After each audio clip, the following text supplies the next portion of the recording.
Life is a constant test. And I'm not talking about a test of what you know, but of how you respond. Every single day, it's going to find new ways to push you, to challenge your composure, to see if it can get a grip on your internal state. It always starts small, doesn't it? A sudden stop on the highway, and you feel that hot surge of frustration. It's just a minor inconvenience, right? But man, in that moment, it feels like a personal attack on your schedule, on your time. And then, of course, it gets way more personal. Someone disagrees with you. Maybe they question one of your ideas, and suddenly you realize this isn't even about the topic anymore. Nope, it's about your pride, your ego, fighting tooth and nail just to be right. And boom, just like that, your power slips away. Your whole day, your entire emotional state, hijacked by a few words on a screen or a single glance from a stranger. In that moment, let's be honest, you are no longer in control. You see, most people have this idea that strength is all about reacting fast, defending yourself, winning the argument. But real strength, it's a lot quieter than that. It's not about ignoring what you feel, it's about really feeling the anger, the frustration, the disappointment, and then consciously making a choice not to be controlled by it. It's about remaining the master of your own mind. Okay, and let's get one thing straight right away. This is not about becoming numb. Numbness just shuts everything down. What we're going for here is stability, the ability to hold a feeling, to acknowledge it, without letting it throw you completely off course. So in this explainer, that's exactly what we're going to do. We're going to train that stability. We'll break down the 6 core skills you need to develop a truly unbothered mind, taking you from understanding the problem all the way to mastering the solution. All right, so first up, we have to understand the enemy, and that enemy is reactivity. This is a state most of us live in, where our inner peace is constantly up for grabs, dictated by everything and everyone around us. I mean, does any of this sound familiar? Your mood shoots up with a little praise and then just plummets with the slightest criticism. You get triggered by a simple notification on your phone, someone's random opinion, a minor delay. You find yourself constantly chasing validation, defending every comment you make. It is absolutely exhausting. And this right here is the ultimate prize we're after. It's about shifting from trying to win all these little external battles to securing one major internal victory. It's realizing that not everything deserves your energy or your emotion. That is the first step to winning your mind back. Okay, so our first real practical skill is all about mastering your perception. This is where most emotional turmoil actually begins, not with what happens, but with the story we tell ourselves about it. It all boils down to this: learning to stop taking everything so damn personally. And the real power of this idea? It's how simple it is. That person's rude tone? It's about their bad day, not your worth. Their disagreement with you? It's about their perspective, not your intelligence. The moment you personalize what they do, you're making a choice to let their chaos become your chaos. So I want you to try something. Here's a really practical exercise. The next time you feel that trigger, that little sting of personalization, just pause and force your mind to come up with at least 3 other explanations for their behavior that have nothing to do with you. Maybe they're tired, maybe they're distracted, maybe they're under some pressure you know nothing about. Just doing this one simple thing starts to loosen the ego's grip on you. So why is this so incredibly hard to do? Well, because our brains are basically wired to ask, what does this mean about me? Our ego craves validation and respect, so when it feels threatened, even by a simple comment, it triggers that emotional spike. If you truly want to be unbothered, you have to train yourself to separate their behavior from your own self-worth. This quote from a senior executive, man, it just perfectly captures the goal. Someone asked him how he stayed so composed during these really aggressive meetings, and his answer? He was a master at filtering the signal from the noise. He heard their intensity, but not disrespect. He heard the data, not a personal attack. He completely separated the content from his ego, and that separation is a trained skill. All right, so once you've started to shift your perception, the next step is to train your actual response. This whole section is about creating a crucial buffer, a moment of space between what happens and how you react to it. Look, the big critical difference between a reaction and a response, it's all about time. A reaction is automatic, it's instinctive, and let's face it, it's often something we regret. But a response is deliberate, it's strategic, and it's calm. And right there, in that tiny little gap of time, that's where all your power lies. So how do you build that gap? It's simple. It's called the 3-second pause. When you feel that trigger, you do nothing. Don't speak, don't type a thing. Just breathe. This tiny interruption signals to your nervous system that you are in control. It lets you shift from asking, "How do I defend myself?" to asking a much better question. What outcome actually serves me best right now? And again, let's be really clear here. This is not about suppressing your emotions. Pushing feelings down is just unhealthy. This is about regulation.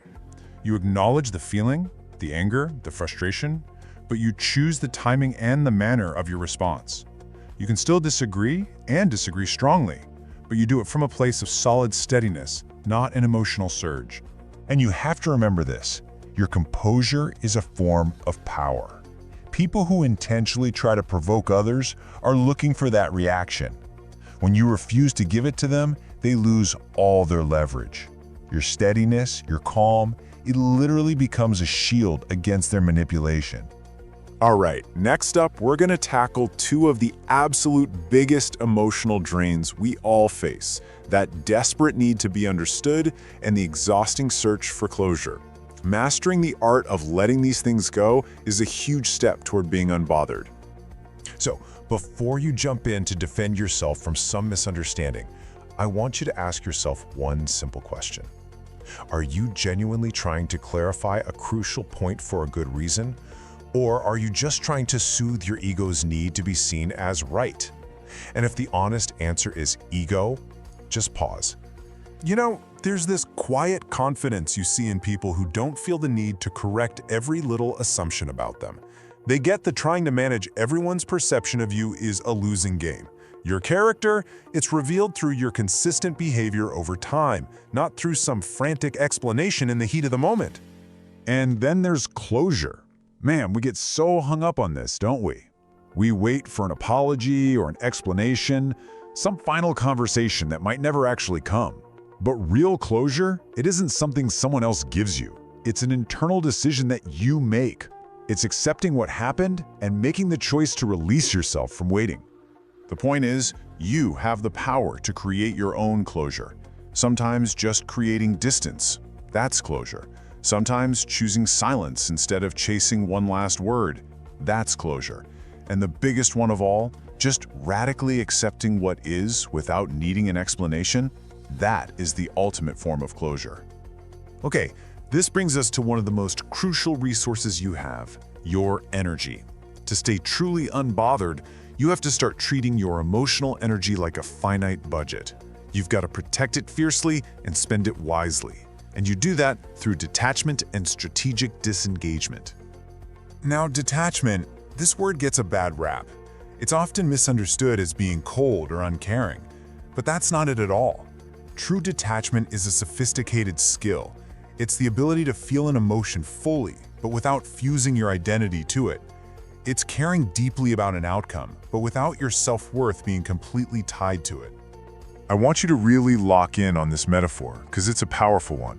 You are not your anger, you are not your disappointment. Those are just waves. They're experiences passing through you. But the ocean itself just remains. When you identify as the ocean, you can observe the waves without being thrown all over the place by them. So before you dive into any argument, any emotional back and forth, use this question as your filter. Arguments that are driven by pride almost never lead to a good outcome. They just drain your energy. If the answer is pride, the wisest move is almost always to strategically disengage. So let's talk practicals. How do you actually do this? You guard your focus. You limit the endless, mindless scroll of social media and the news. You have to stop replaying past conversations over and over in your head. That's called emotional rumination, and it is a massive energy leak. You set clear boundaries, and please never underestimate the power of good sleep and taking care of your body. A depleted body always leads to a reactive mind. All right, we're at the final section. Let's bring all of this together. What does it actually look like when you've integrated all of these skills? This is the transformation into the unbothered mind, where composure becomes your new default state. You know, a lot of people think that being calm is just a personality trait you're born with. But that's not true. Composure is a muscle, and it's built by willingly sitting in those moments of emotional tension without reacting.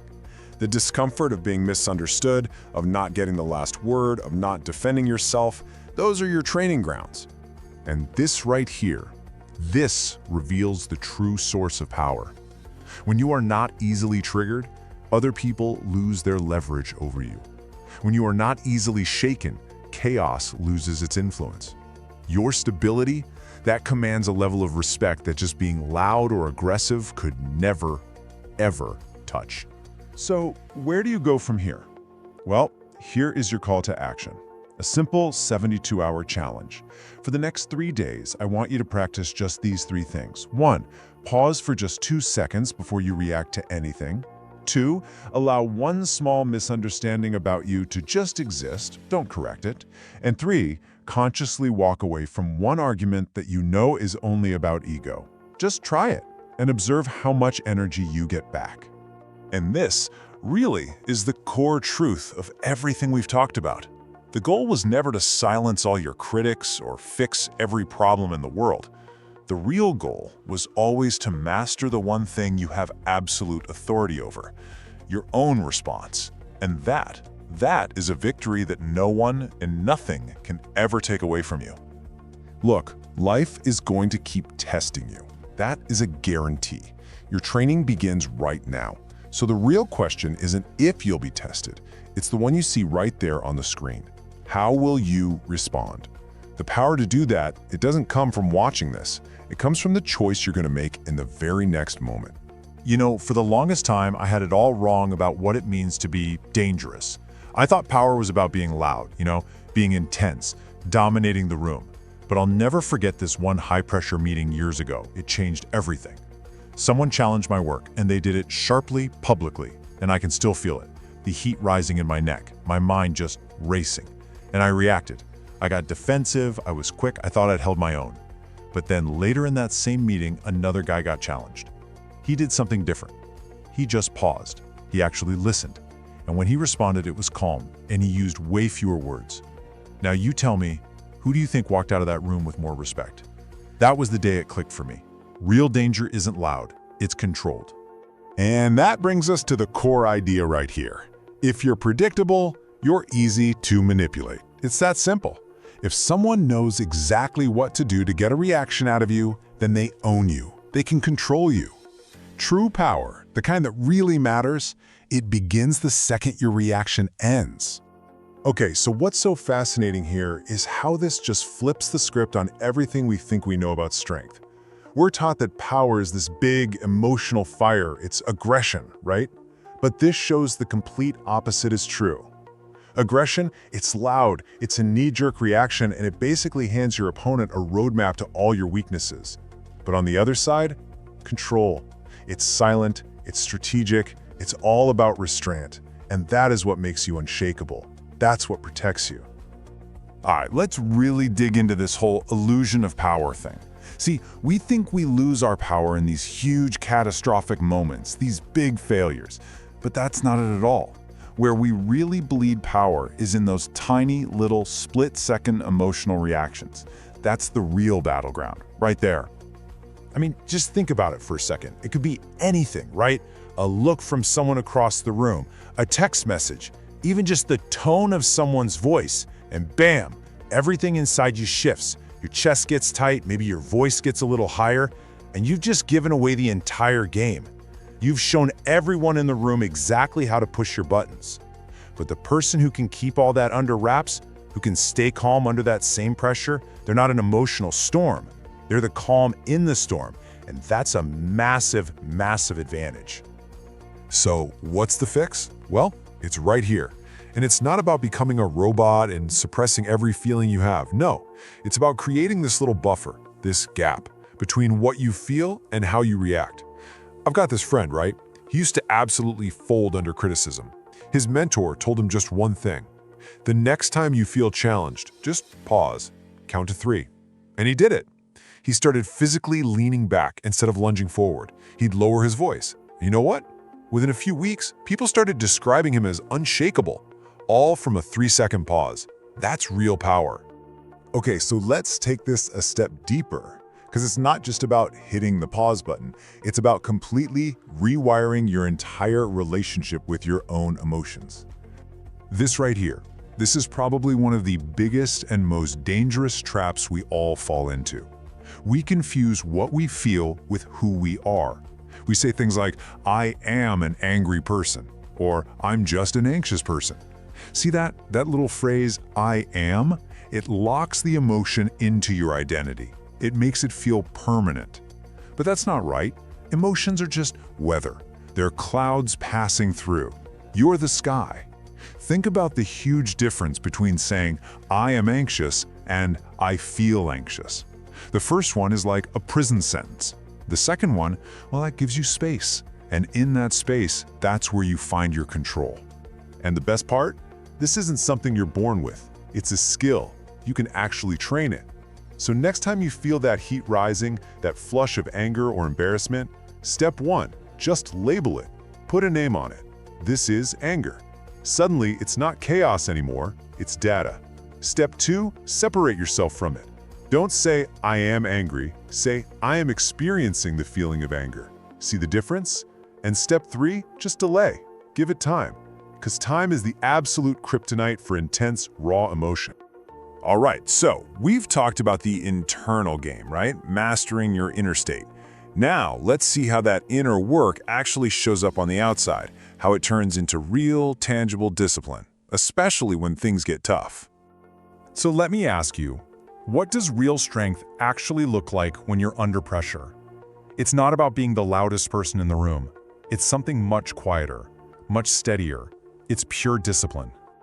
And this kind of strength, it really stands on 3 core pillars. First, mastering silence, especially when every fiber of your being is screaming at you to talk. Second, learning to endure discomfort when your gut reaction is to run away. And third, and this one is huge, letting go of that deep-seated need for everyone to like you. So, let's break each of those down. You know how it is. When we feel a little insecure or on the spot, what do? We talk. We just fill the empty space. We over-explain. We justify. It feels like we're taking control, but really, we're just showing our hand. Silence does the exact opposite. It totally flips the script. It makes other people uncomfortable and they start talking, often telling you everything you need to know. When you use your words sparingly, they suddenly have so much more weight. They become anchors in the conversation, not just waves of noise. Look, real control isn't built when things are easy and comfortable. It's forged in fire, in resistance. Think about it like this. What if you did just one hard thing on purpose every single day?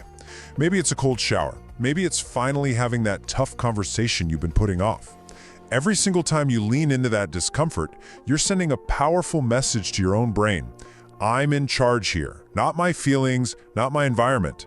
And the confidence you build from that, well, it's not the fragile kind that shatters the second someone criticizes you. It's rock solid. This next one is subtle, but it's a game changer. That deep down need for other people's approval, it's a quiet killer of your power. Why? Because it makes you bendable. It makes you predictable. But when you're anchored in your own values, when you know what you stand for, your decisions get so much cleaner. You stop worrying what will they think, and you start asking, is this true to me? And that creates a kind of authority that doesn't need a round of applause to feel real. So, okay, we've got the inner work, we've got the outer discipline.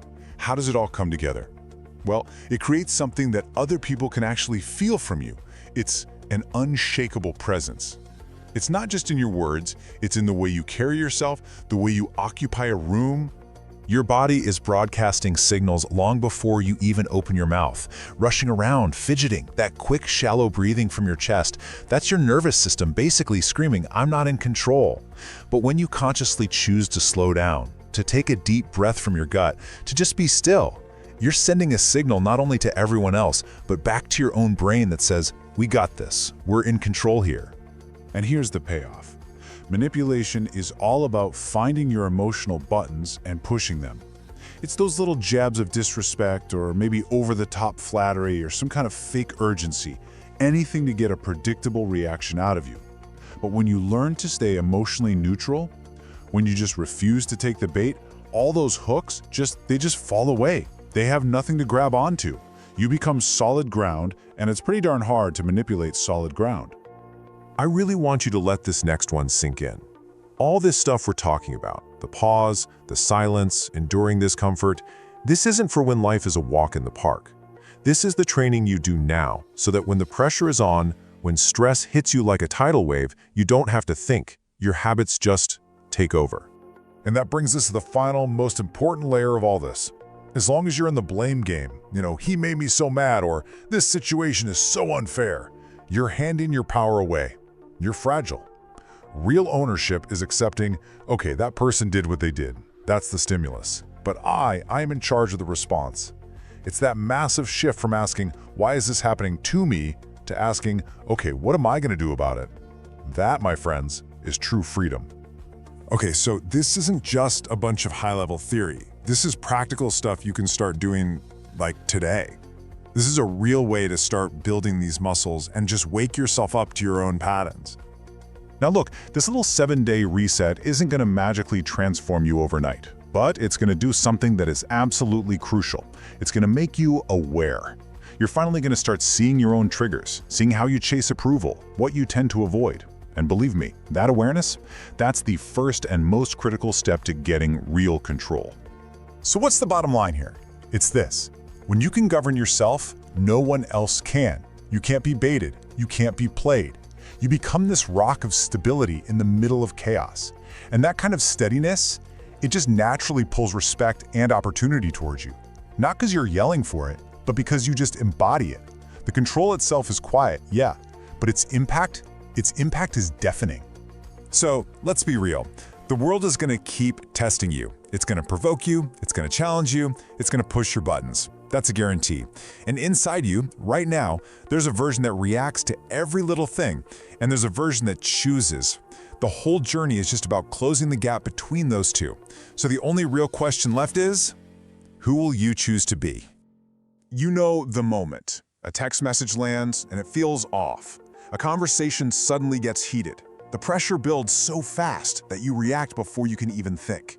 And in that moment, you lose your footing, you lose control. Then, in the silence that follows, you're left wondering, why did I let my emotions run the show again?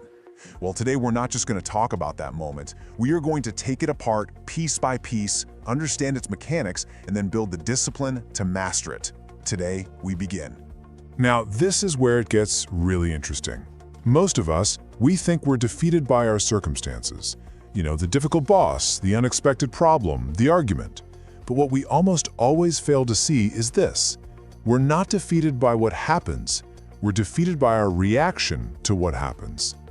The real war isn't out there, it's inside. So, that's the big question, right? Why does this internal feeling so often hijack our intelligence, our good intentions, and our own potential? I want to be clear, this isn't some flaw in your character, it's a flaw in your training. And in this explainer, we're going to give you that training step by step. Okay, so our first pillar of mastery is all about awareness. You can't control what you don't understand. And most of our emotional reactions, well, they don't actually start in the here and now. They start in our memories, in the stories we tell ourselves, in the meaning we've attached to things long ago. This is absolutely crucial to understand.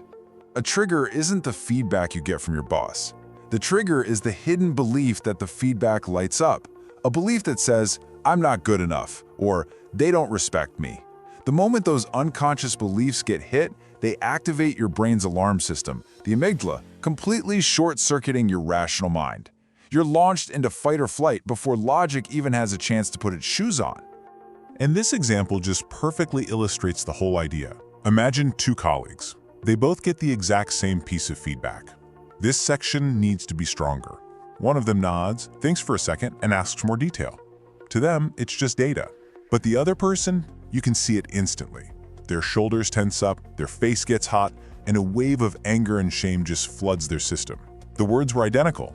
The only difference was the internal story, the trigger that those words pulled. So how do we find these hidden landmines? Well, it's a three-step process, a simple but powerful exercise. A friend of mine who used to get angry really easily was told to do this. Every single time he felt that irritation rising, he had to stop and complete this one sentence. I'm feeling angry because I believe. The first time he did it, it just came out, because I believe they think I'm an idiot. And just seeing that, just saying it out loud, it took all the power out of the anger. The belief was exposed, and once you can see it, it starts to lose its grip on you. Okay, let's build on that. Our second pillar is about what to do once you have that awareness. You need a tool to intervene in that split second before you react. And that tool is the discipline of the pause. It is the tiny sliver of time between what happens to you and what you do next. You know, this is the default mode for most of us, right? It's the path of least resistance. Something happens, we react instantly. A blunt email hits your inbox, and a defensive reply is fired back in under a minute. Someone makes a critical comment, and a sharp comeback is already on your lips. This chain reaction is fast, it's automatic, and it almost always leads to regret. But this is where the mastery happens. By deliberately, consciously inserting a pause, you create a space. And that space might only last for a single breath, but inside that 1 second, that's where you find choice. That's where you find the difference between escalation and resolution, between chaos and control. In that space, your rational mind finally gets a chance to catch up. And this isn't some abstract theory, you know? It's incredibly practical. First, slow your body down. A simple, controlled breath, inhale for 4 seconds, exhale for 6, tells your nervous system to stand down. Second, ask a question before you make a statement. Something like, "Can you help me understand your concern?" It completely changes the dynamic from a fight to a collaboration. And third, especially with texts and emails, just wait. An emotional message almost always loses its power if you give it an hour. So, that pause, it gives you this critical space. But what do you do in that space? Well, that brings us to the strategy. You learn to rewrite your inner narrative. What's a narrative? It's simply the story you tell yourself about what's happening. It's that running commentary inside your head. And let me tell you, that inner story shapes your emotional reality far more than any external event ever could. This right here is such a profound truth. Think about Elena. Her manager said, "This section could be clearer." That was the objective fact. But Elena's mind immediately translated that fact into an interpretation. He thinks I'm not capable. See, she wasn't reacting to the feedback at all. She was reacting to the painful story she was telling herself about the feedback. So how do you actually rewrite this stuff? First, you gotta catch the drama. Your mind loves to use exaggerated words like always and never. I always mess this up. Really? Is that factually true? Of course not. Second, you have to separate who you are from what you did. A project that failed doesn't make you a failure. It's an outcome, not an identity. And third, you have to deliberately, and this is key, deliberately generate other possible explanations for what happened. This breaks the monopoly that your first, most negative emotional reaction has on the truth. And all of this, it all leads to our final pillar, where everything we've talked about really comes together. This is about moving from just managing your own state to becoming an anchor, a calm presence for others, especially when things get chaotic. I want you to really let this one sink in. Calm is not a personality trait. It is a skill. You build it. Think about an airline pilot. Their voice stays steady and calm during turbulence, not because they aren't aware of the risk, but because they have drilled and rehearsed composure thousands of times before the storm ever showed up. Pressure doesn't reveal your potential, it reveals your training. So how do you train for this? It's all about deliberate practice. First, there's stress inoculation. This means you don't avoid stress, you expose yourself to it in small, controlled doses. Before a huge presentation, have a coworker grill you with the toughest questions they can think of. Practice staying calm there, in that safe space, so you're ready for the real thing. Second, practice in low-stakes environments. A traffic jam is a perfect gym for your patience. Regulate your tone in everyday conversations with loved ones. And finally, you have to guard your energy by setting clear boundaries. You can't be an anchor for anyone else if your own ship is taking on water. So when you put it all together, you can see the journey. It's a clear progression. It all starts with the awareness of your triggers. That awareness gives you the power of restraint, the discipline of the pause. That restraint creates the space for clarity, the ability to see things as they are and rewrite your story. And all of that together builds true emotional strength, the capacity to be the calm in the storm. And so, we land on this final question. Look, the world will always be loud. It will always produce pressure and chaos. You can't control that. But what you can control is who you decide to be in the face of it all. You can train yourself day by day, choice by choice, to build an inner composure that is quieter, steadier, and far more powerful than any storm you will ever face.